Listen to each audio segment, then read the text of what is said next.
matin. Wassalamu ala sayyidil mursalin Muhammadin wa ala alihi wa ashabihi al-mujahidin at-tahirin. Subhanaka la ilma lana illa ma 'allamtana innaka antal alimul hakim. Rabbi ishrah li sadri wa yassir li amri wahlul 'uqdatam min lisani yafqahu qawli.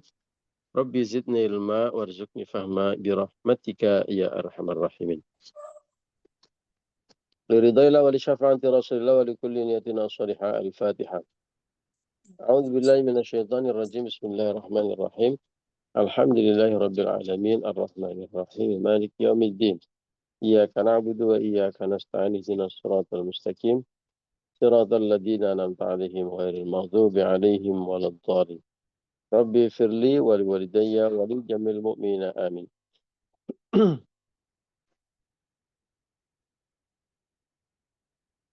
Bapak Ibu dan teman-teman rahimakumullah. Alhamdulillah pagi hari ini kita bersama-sama bisa bersilaturahmi dan ngaji kembali.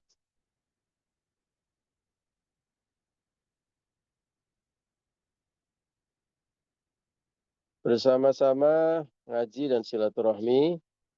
Mudah-mudahan kita semua mendapatkan berkah dan fadilah atau keutamaan dari ngaji dan silaturahmi kita. Kita sudah sampai mana ngajinya, Bu Maimunah? Ya Ustadz, kemarin kita sudah masuk bab 3 makalah 22. Di sana Allah mewahyukan kepada nabinya Uzair alaihi wasallam memberikan wasiat. Pertama wasiatnya adalah jika engkau melakukan dosa kecil, maka lihatlah kepada zat yang telah engkau berbuat dosa itu. Yang kedua, jika engkau mendapatkan kebaikan yang kecil, yang ringan, janganlah melihat kecilnya, maka lihatlah zat yang memberikan rezeki itu kepadamu. Baru sampai sana Ustaz. Yang ketiga lagi, atau tiga. Yang ketiga lagi. Baik. Ya. Terima kasih Bu Maimunah. Sama-sama Ustaz. Bapak Ibu, kita lanjutkan ngaji sesuai dengan arahan dari Bu Maimunah. Yaitu bagian ketiga. Ya. Dari makalah ke-22. Yang ada juga di bab ketiga. Kitab Nasaihul Ibad. A'udzu billahi minasyaitonir rajim. Bismillahirrahmanirrahim. Wa idza asabaka baliyatun, dan jika menimpa kepadamu suatu musibah, fala tashkuni, janganlah engkau mengadukan aku, ila khalqi, kepada makhlukku, kamala ashkuka, sebagaimana aku tidak mengadukanmu, ila malaikati, kepada para malaikatku, idza su'idat ilayya masawika, jika engkau datang kepadamu dengan aib-aib dirimu. Nah, ini menarik ini. Allah berfirman, janganlah engkau mengadukan aku ketika engkau dapat musibah. Janganlah engkau mengadukan aku kepada hambaku, sebagaimana aku tidak pernah mengadukanmu kepada malaikatku ketika engkau datang kepadaku dengan aib-aibmu. Kita ini kan banyak aibnya ya. Banyak dosanya. Ya. Orang-orang ini dihormati, dihargai itu karena aibnya ditutup sama Allah.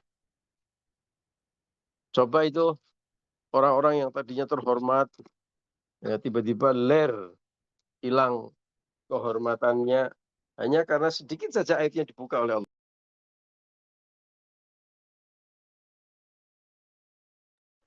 Kalau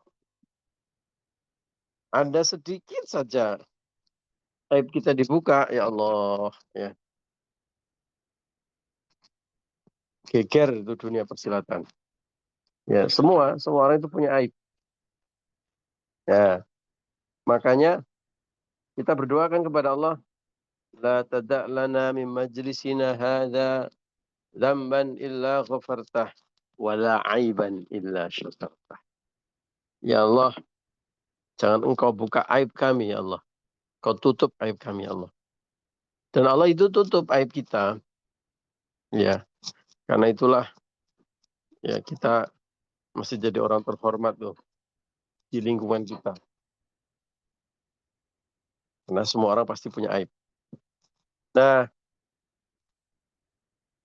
kenapa Allah menutup aib kita di dunia? Agar kita bisa memperbaiki diri. Ya, jangan nunggu aibnya dibuka. Tuh. Nanti kalau aibnya dibuka, kayak Raisa itu memecat suaminya. Betul ya, Bunda? Oh, Bunda ternyata nggak tahu, tak kasih tahu. Kalau aibnya dibuka, pasangan yang ganteng, cantik, saling memuji, mesra kelihatannya di depan kamera. Gubrak, tiba-tiba hilang. Seperti teman saya, sahabat dekat saya, Anang Hermansyah waktu itu. Nah, karena aibnya dibuka. Kalau aibnya dibuka oleh Allah, yang tadinya dipuja-puji, disubyo-subyo, pejabat-pejabat, para public figure, gubrak tiba-tiba pakai rompi KPK. Tiba-tiba ada kasus dengan Kejaksaan Agung. Bubar kan, hilang semuanya kan. Nah, ada yang tadinya penguasa berpuluh-puluh tahun, di demo sama rakyatnya, wah hancur, lebur. Ya karena aibnya dibuka oleh Allah. Maka kita berdoa kepada Allah tutup aib kita. Agar apa? Agar kita bisa memperbaiki diri sebelum nanti aibnya kita dibuka oleh Allah. Nah, pasti Allah akan buka aib kita di akhirat kelak. Ya, di dunia ditutupi agar kita bisa bertobat. Ya, agar memperbaiki nanti di akhirat kelak. Nah, Allah paling benci dengan orang yang sudah ditutup aibnya, tapi dibuka sendiri sama dia. Ada nggak yang seperti itu? Banyak. Siapa dia? Orang yang suka mamer-mamerin dosanya. Dosanya kok dipamerin. Ya. Kan jengkel itu, malaikat-malaikat itu. Ya, jengkel dalam tanda kutip kan malaikat yang punya perasaan. Ya. Jengkel. Sudah ditutupin aibnya malah dibuka-buka sendiri. Nah, itu orang-orang yang tidak akan dapat ampunan dari Allah karena membuka aibnya sendiri. Nah, hari ini kita belajar sisi yang lain dari aib ini. Apa itu? Pertama, kita balik tuh, kita belajar dari poin yang kedua dulu. Betapa bersyukurnya kita karena Allah menutupi aib kita, tidak pernah membuka-bukanya di depan manusia. Ya, tidak menceritakan kepada para malaikatnya. Ya, ini sekali lagi pelajaran agar kita bukan kemudian menikmati ditutupinya aib kita, bukan. Tapi agar segera kita bisa bertaubat. Oh, kadang-kadang ada orang yang, wah sudah terlanjur aibnya dibuka, udahlah sekalian jadi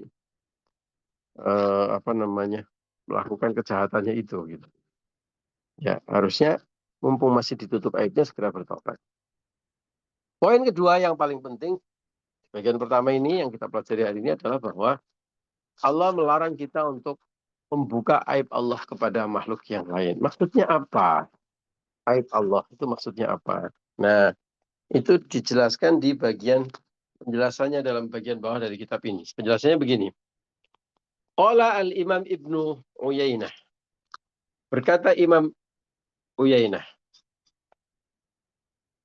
Man sakalin nasi, barang siapa yang mengadu kepada manusia. Wa qalbuhu sabirun, tapi hatinya sabar. Radin, dan dia ridho. Bil qada'i, dengan takdir atau kodoknya Allah. Lam yakun jaza'an. Maka itu tidak termasuk resah yang buruk. ya, yang curhat-curhat menceritakan aib Allah seperti dalam kategori yang pertama tadi disebutkan. Nanti kita akan jelaskan soal aib Allah. Ya. Jangan dimaknai aib Allah secara letterlek. Kalau kita cerita kepada manusia, tapi kita hatinya sabar dan ridho, maka itu tidak termasuk yang tadi menjelek-jelekan atau membuka aib Allah kepada makhluknya. Fa inna Nabiyya sallallahu alaihi wasallam, karena sesungguhnya Nabi sallallahu alaihi wasallam qala, pernah bersabda, ajiduni ya Jibril. Ya. Jadi Nabi pernah curhat sama malaikat Jibril. Wahai malaikat Jibril, aku menemukan diriku mak bentar. Maghbuman, ya, dalam keadaan susah, sedih, dalam keadaan sedih, ya.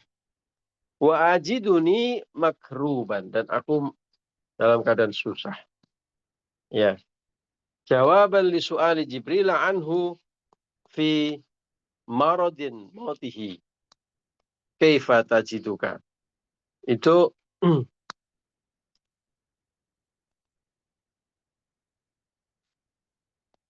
adalah jawaban dari pertanyaan Jibril atas kanjeng Nabi Muhammad. Ya, kaifa tajiduka? Gimana kondisi kamu, wahai Muhammad? Kanjeng Nabi Muhammad jawabannya tadi. Jadi suatu saat malaikat Jibril bertanya kepada kanjeng Nabi Muhammad, gimana kondisimu, Muhammad? Kanjeng Nabi Muhammad menjawab, saya dalam keadaan sedih dan susah. Nah, rupanya begini penjelasan membuka aib Allah. Jangan dimaknai, oh kok Allah punya aib? Kok Allah nggak mau aibnya diceritakan pada makhluk? Ya, kalau nggak ngaji itu begitu. Ya, jadi kita maknai sesuai dengan para ulama memaknai itu. Bagaimana para ulama memaknai itu? Jadi itu adalah kiasan. Seperti halnya karena kita manusia, maka Allah berbicara pakai bahasa manusia. Ya, bagaimana manusia? Kalau kita punya kuasa untuk menentukan nasib seseorang, ya, misalnya ini atasan kepada bawahannya, ya, atau orang tua pada anaknya, ya. Saya loh anaknya si Fulan, ya. Bapak saya itu kaya raya, tapi saya nggak dikasih duit, saya hidupnya susah. Nah, itu kalau dia cerita kepada orang lain, Pak Aris gimana nih Pak Aris? Ya, saya ini kerja di perusahaan besar, yang katanya revenue-nya juga sangat besar, manajemen net income-nya tiap tahun juga sangat besar, tapi saya nggak pernah dikasih bonus. Gaji saya nggak pernah naik. Kalau kerjaan mah dikasih terus, diuyil-uyil terus. Gitu. Ini contoh ya, tidak sebenarnya. Gitu. Nah, ketika saya cerita seperti ini dengan Pak Aris akan berpikir bagaimana? Pasti akan berpikir negatif tentang perusahaan atau atasan saya. Ya kan? Nah, itu kan aib buat orang yang, buat atasan saya atau kantor saya. Bayangkan kalau saya ceritakan begitu, akan happy nggak? Untuk si kantor atau atasan saya. Pasti dia nggak akan ridho. Ya kan? Nah, jadi ini perumpamaan dalam hidup kita. Tentu Allah tidak akan merasa susah sama sekali kalau ada orang yang menceritakan kesusahan hidupnya. Wong, andai seluruh manusia di atas muka bumi ini bersepakat untuk tidak menyembah Allah, andai tidak mengakui Allah sebagai Tuhan, ya Allah tetap maha besar, Allah tetap Rabbul Alamin, zat yang menguasai alam ini, tidak turun derajatnya sama sekali. Beda kalau dengan presiden, beda dengan penguasa manusia.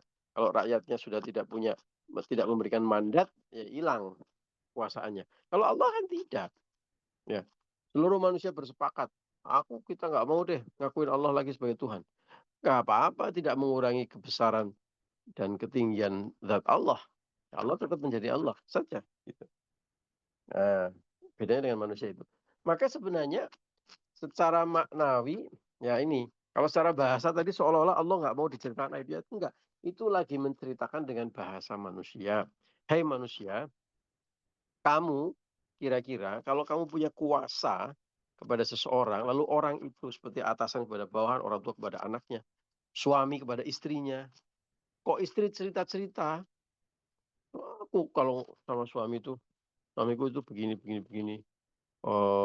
Gajinya katanya banyak tapi yang dikasihkan saya sedikit. Nggak pernah ngasih hadiah. Kalau sama orang lain rajin ngasih hadiah, tapi kalau sama saya pelit. Kira-kira suami gimana perasaannya? Nggak happy dong, nggak suka dong, ya. Nah, di bagian itu Allah ingin berbicara dengan bahasa manusia. Kalian wahai manusia, kalau kamu sedang dapat musibah, karena segala yang terjadi atas dirimu di atas muka bumi itu pasti atas kuasa saya. Kamu nggak usah ceritakan kepada manusia. Bukan karena Allah itu nanti jadi tengsin, jadi malu, ya jadi hina. Bukan. Oh, tadi manusia berserikat, berkumpul, menyepakati Allah bukan Tuhan aja. Allah tetap jadi Tuhan gitu ya. Apalagi kalau cuma menceritakan musibah kita. Bukan itu. Tapi yang berbahaya dari itu adalah seperti penjelasan di alinea terakhir tadi, penjelasannya Imam Uyainah adalah apa? Membuat kita tidak ridho atas apa yang terjadi pada diri kita. Itu yang berbahaya.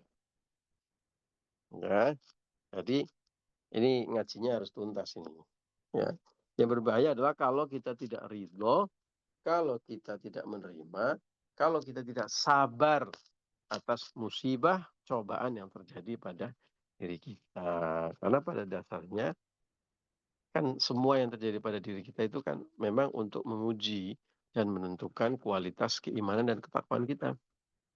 Ya, untuk melihat sejauh mana dan sekuat apa iman dan takwa kita. Gitu kan?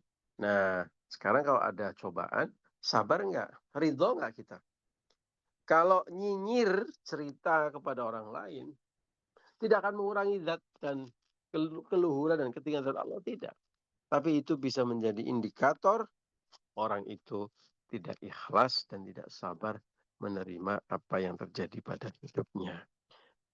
Once dia tidak sabar, dia tidak ridho, apalagi padanya dia cuma nyalahin orang atau bahkan nyalahin Gusti Allah, ya berarti ada satu bagian imannya yang dipertanyakan, yaitu bagian iman kepada takdir atau qada dan qadar. Jadi bukan soal ceritanya, curhatnya kepada manusia lain. Curhat cerita kepada manusia boleh, ya, selama aman, selamat, tidak mendatangkan madarat. Nanti bagian itu kita elaborasi. Yang kedua, dalam hati kita ikhlas, kita ridho.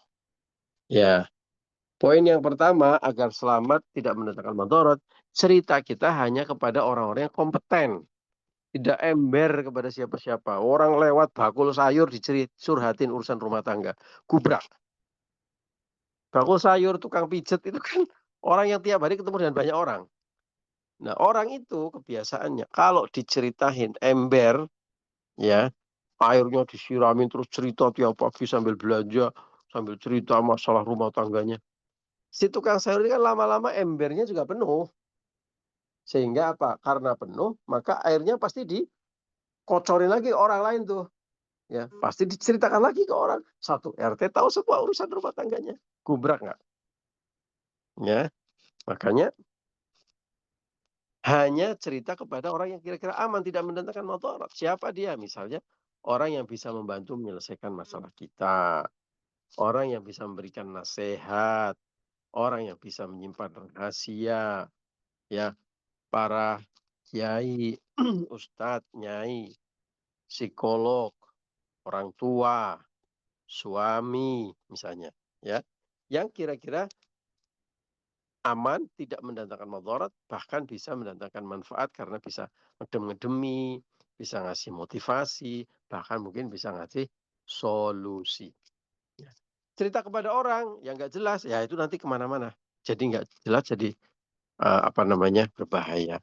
Termasuk juga cerita kepada lawan jenis. Hati-hati nih, apalagi yang masih muda-muda nih, ganteng-ganteng dan cantik-cantik, ya, yang diceritakan masalah urusan rumah tangganya. Waduh, bahaya sekali. Ya, cerita kepada lawan jenis, misalnya perempuan cerita tentang suaminya, mengadu tentang suaminya. Wah, itu sudah. Itu apa namanya? Kodok marani sunduk gitu namanya. Ya.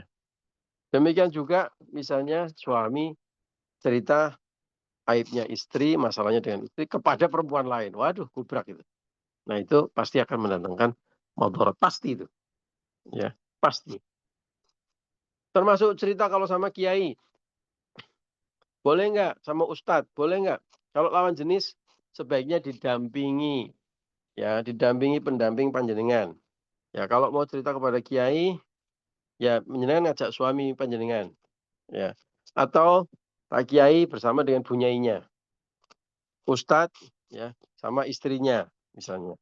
Atau panjenengan suami ngajak istrinya atau istri ngajak suaminya. Ya, karena apa? Menjaga. Bagaimanapun Ustadz Kiai itu juga manusia. Ya. Jadi yang kedua yang lebih bahaya adalah persepsi orang lain. Persepsi suami panjenengan, persepsi istri panjenengan, ya. Ya meskipun Ustadz, meskipun Kiai kok kayak gitu diceritakan. Nah, kan jadi nggak bagus. Ya, jadi untuk menjaga semuanya, ya tetap ngajak pasangan kita atau dengan psikolog, ya psikolog yang profesional. Ya kalau merasa aman dan nyaman monggo, karena harapan kita bisa. Tapi sekali lagi, yang penting adalah ukurannya ada di hati kita. Kita ridho, kita ikhlas.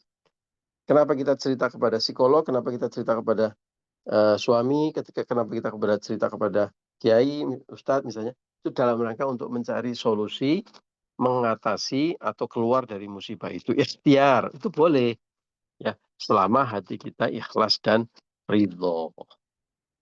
Gitu bapak-bapak, ibu-ibu semuanya, ya curhat dong mah, itu curhatnya jangan di medsos, ya bahaya sekali kalau curhatnya di medsos, nanti kemana-mana.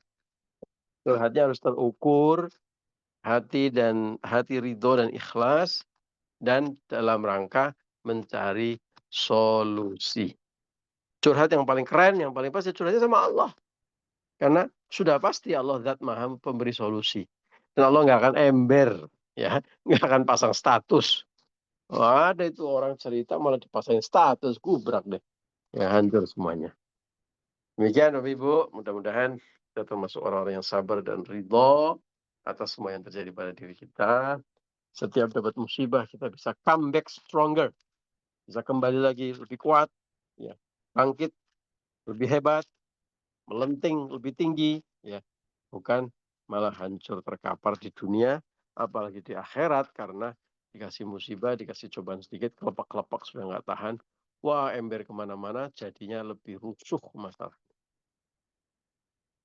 Mohon maaf atas segala kekurangan dan kekhilafan. Demikian ngaji kita pagi hari ini. Wallahul muwaffiq ila aqwamit thoriq. Assalamualaikum warahmatullahi wabarakatuh. Waalaikumsalam warahmatullahi wabarakatuh. warahmatullahi wabarakatuh. Terima kasih, Ustadz.